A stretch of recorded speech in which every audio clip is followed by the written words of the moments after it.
الحمد للہ رب العالمین والصلاة والسلام علی رسولہ الامین وعلی آلہ وصحبہ اجمعین، اما بعد۔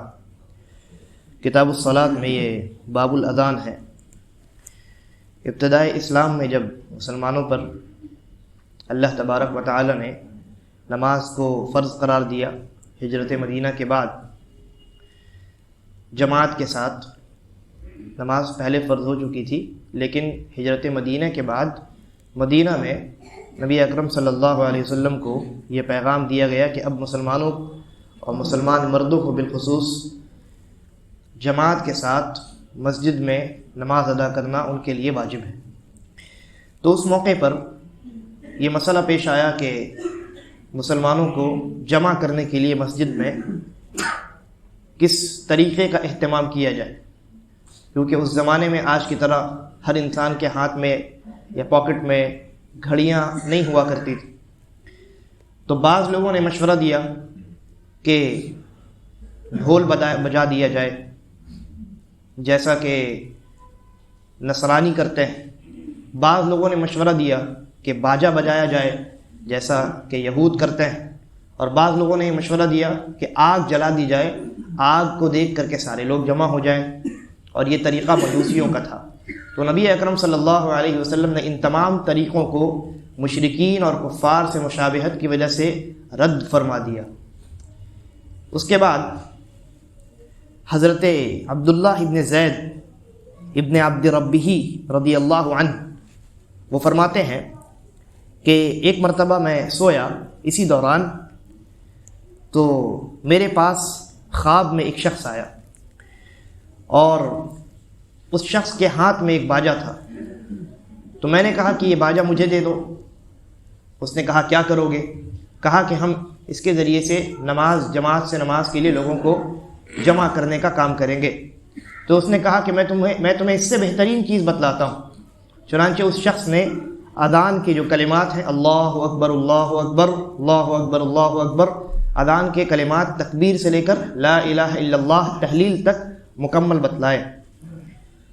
اور اذان کے وہ جو کلمات تھے اس میں شروع میں ابتدا میں اللہ اکبر جو ہے وہ 4 مرتبہ تھا، اور ہر جملہ 2 مرتبہ تھا، اور اخیر میں لا الہ الا اللہ 1 مرتبہ تھا۔ تو یہ اذان انہوں نے اس شخص نے اس صحابی کو سکھلائی۔ اس کے بعد اس نے صحابی کو اقامت بھی سکھلائی، اقامت کرنے کا، جس کو ہم دوسری اذان کہتے ہیں۔ اقامت بھی در حقیقت دوسری اذان ہے، لیکن اس اقامت میں اس نے ہر جملے کو 1 مرتبہ دہرانے کا حکم دیا یا طریقہ سکھلایا۔ اللہ اکبر یہ 2 مرتبہ، بقیہ تمام جملوں کو 1 مرتبہ، سوائے قد قامت الصلاۃ کے۔ قد قامت الصلاۃ کو 2 مرتبہ اس نے پڑھنے کی تعلیم دی۔ تو وہ صحابی کہتے ہیں جب صبح ہوئی تو میں رسول اکرم صلی اللہ علیہ وسلم کی خدمت میں حاضر ہوا اور آپ سے اپنا خواب بیان فرمایا۔ نبی اکرم صلی اللہ علیہ وسلم نے جب یہ خواب سنا تو آپ نے فرمایا انہا لرؤیا حق، کہ تمہارا یہ خواب سچا ہے، یہ اللہ رب العالمین کی جانب سے تھا۔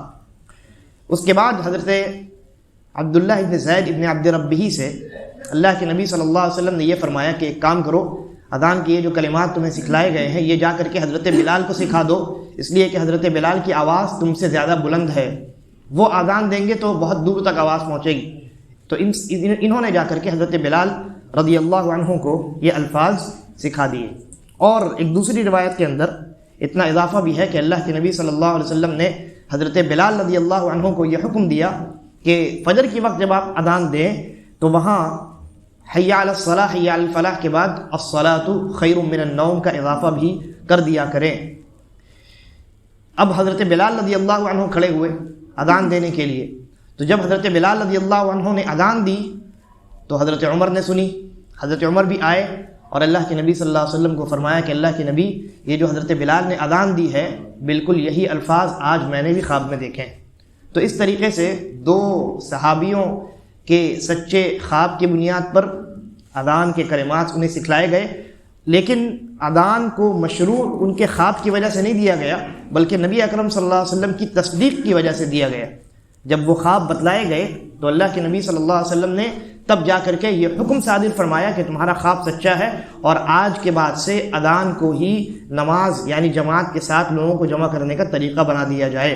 صرف خواب سے نہیں، ایسا نہیں ہوا کہ صحابہ نے خواب دیکھا اور اذان دینا شروع کر دیا، بلکہ آئے اللہ کے نبی صلی اللہ علیہ وسلم کے پاس اور اللہ کے نبی نے اس خواب کو سچا قرار دیا، اس کے بعد حکم دیا کہ آج کے بعد سے اذان کے انہی کلمات کے ذریعے سے اذان دی جائے اور لوگوں کو جماعت کے لیے جمع کیا جائے۔ انشاءاللہ آگے بھی گفتگو ہوگی۔ اللہ تبارک و تعالی ہم تمام کو نیک سمجھ کی توفیق عطا فرمائے۔